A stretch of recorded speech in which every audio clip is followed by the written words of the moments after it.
Saludos, mi nombre es Ladiciar Barriga, estudiante de la Universidad de Guayaquil, de la Facultad de Ciencias Económicas, y quiero compartir con ustedes un análisis entre Singapur, Venezuela y Ecuador. En este trabajo, dos compañeros analizarán a detalles lo que ha pasado en Ecuador y en Venezuela, pero vamos a hacer una comparativa en el espacio que estoy conduciendo. Venezuela, Ecuador y Singapur 1960. Empecemos desde su población. La población de Ecuador, 4,5 millones de habitantes aproximadamente, Venezuela el doble, 8.140.000, y Singapur con 1.600.000 habitantes aproximadamente. ¿Por quiénes eran gobernados? Bueno, en Ecuador había la junta militar, estamos en una dictadura. En Venezuela, Raúl León Utero, un personaje poco de izquierda. Y en Singapur, el recordado Lee Kuan Yew. ¿Quién fue Lee Kuan Yew? Bueno, Lee Kuan Yew lleva una transformación histórica a Singapur, a convertirlo de una isla de la que nadie apostaba mucho a una potencia económica. Y podemos comenzar a revisar ciertas cifras, por ejemplo, en el PIB per cápita, que es la producción de ese país dividido para sus habitantes. Por ahí, por la década de los 60, el PIB per cápita de Ecuador era $455, de Singapur 428, por ahí similares, y Venezuela llevaba la delantera con $995. Nos saltamos por ahí a los años 70, Ecuador llega a los $471, Venezuela va por los 1.000, y Singapur de cerca lo sigue por los $925, que es una relación, es un cambio significativo una década antes, 428 925. Luego la tendencia continúa y sigue creciendo la economía en Singapur, llegando al 2020 su PIB per cápita a sumar $65.000. Tenemos datos de Venezuela hasta el 2014 por $16.000 y tenemos de Ecuador hasta el 2020 $6.183, que sabemos que ha ido disminuyendo para el año 2021, el año actual. Ahora, la esperanza de vida en estos países, Ecuador 52 años, Venezuela 59 y Singapur 65 en la década de los 60. Y desde ahí vamos a partir cuáles son una de las primeras decisiones que comienza a tomar Lee Kuan Yew, y es que generan un plan habitacional muy interesante, que en 3 años permite que 400.000 personas puedan acceder a viviendas, un plan habitacional aproximadamente de 51.000 viviendas. Esto permite darle un respiro a su población. ¿Qué pasa en América Latina? En América Latina la mayoría de personas destinan de su salario un promedio del 40 o el 30% para tener un lugar donde vivir, pagando un arriendo, suponiendo que gane el salario básico, ¿no? Cuando hay personas que trabajan el diario, prácticamente trabajan para poder tener un arriendo y poder tener algo de alimentarse, se acabó. Bueno, Lee Kuan Yew dice: vamos a resolver el tema habitacional, y crea un proyecto que en 3 años, como les comenté, ayuda a 400.000 personas. Recordemos que en ese entonces la población de Singapur estaba entre 1.600.000 y en la década de los 70 2 millones de habitantes. Es un número significativo. Desde ahí la economía en Singapur comienza a tomar un giro distinto, que permite que actualmente tenga un PIB per cápita de $65.000, y que actualmente Singapur es un país con una infraestructura, un tema ideológico muy liberal, le apuesta mucho al libre mercado, al tema financiero, pero este país inicia con protecciones de intervención, donde el Estado intervenía para potenciar su industria, para fortalecer el tema comercial, el tema Singapur, que es un puerto, uno de los más importantes del mundo. Entonces, estas medidas permiten que en Singapur su economía vaya creciendo. Y uno de los lemas de Lee Kuan Yew, desde el tema ideológico que luego se transforma al tema jurídico de lo que Marx habla, es que el tema de la corrupción lo trató de una manera muy tajante. Las leyes en Singapur son bastante rudas en las penas que obtiene algún ciudadano que cometa algún acto irregular. Pero aquí hay algo muy interesante. Los funcionarios públicos en Singapur tienen un sueldo sumamente alto, un sueldo muy alto, que para que se hagan una idea, tener un promedio de unos $50.000. No todos ganan eso, pero es un salario de sus altos funcionarios, que les permite tener una vida cómoda sin necesidad de cometer actos de corrupción. Y si los cometieren, las sanciones son muy altas y los podrían dejar sin nada. Entonces, en este análisis, desde el punto de vista de la estructura, el tema ideológico y jurídico, Singapur superó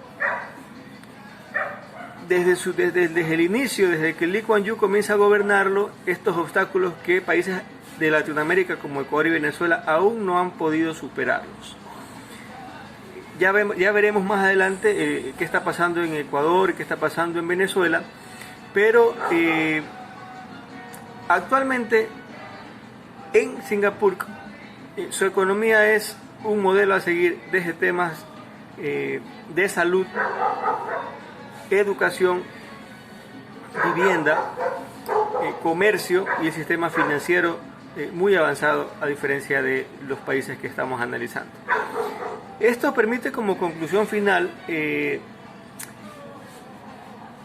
revisar el porqué y darnos cuenta de las decisiones drásticas que han tenido que tomar algunos países para obtener resultados eficientes.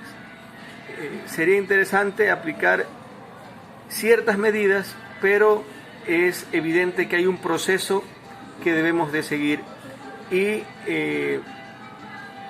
veremos cómo Ecuador y cómo Venezuela en este espacio histórico, cuando Singapur que estaba creciendo, cuáles son las decisiones que se estaban tomando y cuáles fueron los resultados que tuvieron. Para culminar, les puedo poner en contexto un poco el tema de una de las cosas más relevantes de Ecuador y Venezuela, quizás los cambios de estas relaciones de producción que habla de la infraestructura.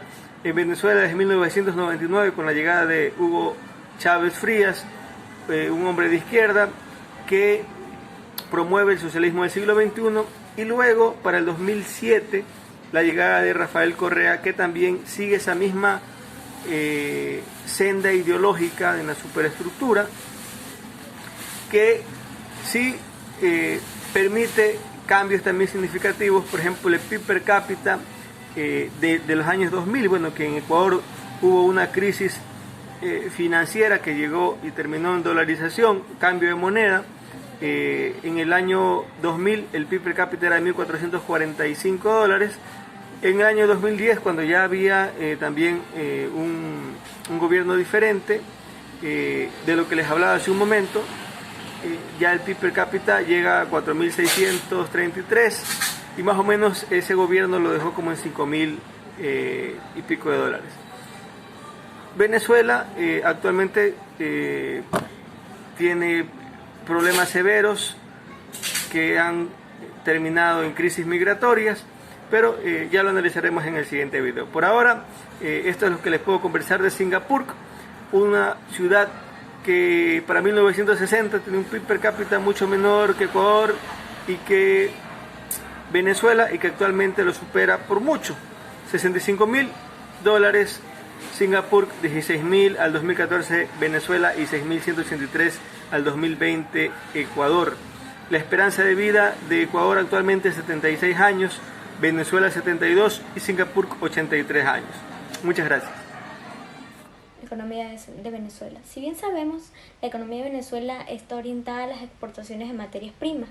La principal actividad económica de Venezuela es la explotación de refinación del petróleo para la exportación, la extracción y refinación. Está a cargo la empresa estatal de Petróleos de Venezuela. A principios de la década del 2000, cuando los precios del petróleo se dispararon y le ofrecieron fondos a Chávez no vistos desde el comienzo del colapso económico de Venezuela en la década de 1980, a nivel nacional Chávez utilizó esos fondos petroleros para políticas populistas, creando las misiones bolivarianas destinadas a brindar servicios públicos para mejorar las condiciones económicas, culturales y sociales. Esas políticas incluían la redistribución de la riqueza, la reforma agraria y la democratización de la actividad económica, mediante la autogestión del lugar del trabajo y la creación de cooperativas propiedad de los trabajadores. A nivel internacional, la administración de Chávez utilizó la producción de petróleos para aumentar la autonomía de los gobiernos de Estados Unidos y Europa, y utilizó los fondos petroleros para promover la integración económica y política con otras naciones latinoamericanas. La economía de Venezuela mejoró dramáticamente durante gran parte de la presidencia de Chávez, con una tendencia positiva hasta el colapso del precio del petróleo en el 2003. Desde 1999 hasta el 2013, la inflación cayó a sus niveles más bajos en el país desde fines de la década de 1980 y el desempleo se redujo drásticamente a medida que el sucesor de Chávez, Nicolás Maduro, comenzó a aumentar el gasto interno después del colapso del precio del petróleo, la alta inflación, los controles de divisas, el riesgo de incumplimiento también impidieron la entrada de divisas extranjeras a Venezuela. El gobierno de Chávez recurrió a China para financiar su gasto en programas sociales. A principios de la década del 2000, el gobierno de Chávez gastó continuamente en gastos sociales. Otras industrias sufrieron como resultado de la dependencia del petróleo y la participación de la manufactura en el PIB cayó del 17,4% en 1998 cuando Chávez asumió el cargo al 14,2% en el 2012. Como resultado del gasto y de políticas como el control de precios, hubo escasez en Venezuela y la tasa de inflación creció a una de las más altas del mundo. Exportaciones de Venezuela. En el 2019, las exportaciones de Venezuela cayeron 49,6% respecto al año anterior. Las ventas al exterior representan el 35% de su PIB, por lo que se encuentra en el puesto 49 de 191 países de exportaciones respecto al PIB. Con una cifra de millones de euros, Venezuela ocupa el puesto número 75 en el ranking de países según el importe de sus exportaciones. Este año hubo superávit en su balanza comercial, ya que las importaciones cayeron, además fueron menores que las exportaciones. La tasa de cobertura, porcentaje de lo que se importa que puede pagarse con lo que se exporta, fue de 281,76%. Si miramos la evolución de las exportaciones en Venezuela en los últimos años, se observan que han caído respecto al 2018. Muchas gracias. En el Ecuador, uno de los estudios realizados respecto a tablas de mortalidad revela que para el año 1990 la esperanza de vida al nacer de un ecuatoriano era de 72 años y según las estimaciones de la probabilidad de fallecimiento, alrededor de 2% de los recién nacidos se esperaba que muriesen antes de cumplir el primer año de vida.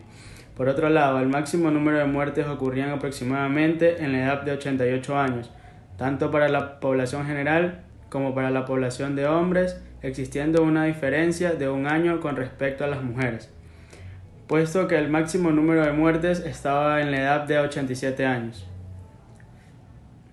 Según el INEP, solo 2 de cada 10 personas tenían un empleo adecuado en diciembre.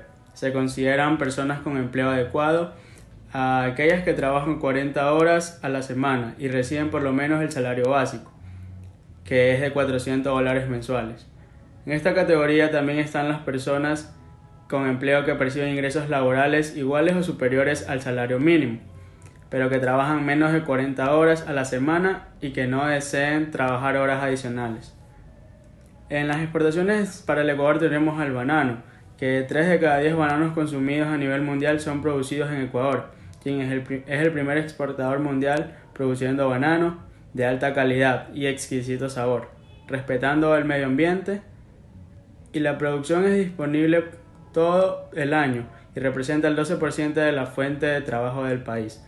El cacao. El Ecuador es actualmente el mayor proveedor de cacao fino y de aroma en el mundo y es el producto de exportaciones más antiguo del Ecuador. Existe una superficie aproximada de 263.800 hectáreas cultivadas. Ecuador produce y exporta cacao en grano durante todo el año en las siguientes variedades. Nacional. Posee un característico sabor y aroma floral denominado arriba. Por otro lado tenemos el café. Por su situación geográfica y sus condiciones climatológicas, Ecuador es uno de los países del mundo que produce casi toda la variedad de café verde, arábigo, lavado, arábigo natural y robusto. Los cafetos a los diferentes ecosistemas de las 4 regiones del país.